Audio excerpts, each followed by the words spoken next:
हाम्रो घोराइको मेयर हेर्न एक फेरा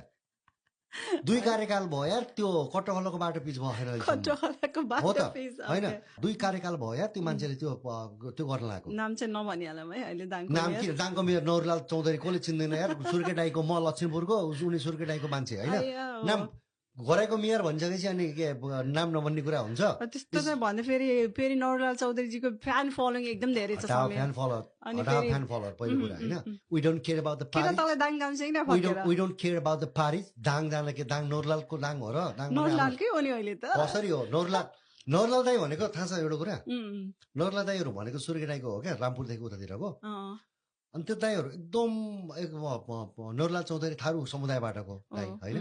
एकदमै सिधा सादा सोझो मान्छे हो क्या दाई तर चाहिँ है उहाँको थाहा छ फलोवर्सहरू एकदमै धेरै छ, राम्रो थाहा काम छ। पनि गर्नुभएको छ। he can't do anything because he belongs to political party that's the only thing okay है नौरलाल दाईले बिचरा यति स्टोर नौरलाल दाईले गोबी सोबी बेच्ने हुन्थ्यो क्या पहिला होइन हामीले बाटोमा किन्थ्यौँ क्या दाईको होइन काउली साउली किन्ने हुन्थ्यो आफै उहाँले नै ए, ओके। एक पटक हो र 100 पटक त्यो त रेगुलरिटीमा थियो क्या हाम्रो त के ठुलो गर्थ्यो र उत्तिरबाट बिहानै चाहिँ काउली साउली बेच्न तरकारीहरू बेच्न ल्याउने गरे लगनलाई अनि हामीले चाहिँ बाटोमा बसेर किन्थ्यौँ कि नौरलाल दाईहरूसँग होइन अँ, त्यो ब्याकग्राउन्डबाट आएको मान्छे अनि अब किन काम गर्न नसक्यो होला भन त एउटा कुरा बालनले काम गर्न सक्ने नौरलाल दाइले नसक्ने किन हो मलाई भन त किन त्यो पोलिटिक्सले बाँधियो बिचरा। यस पोलिटिक्समा सबका आफ्ना इन्ट्रेस्ट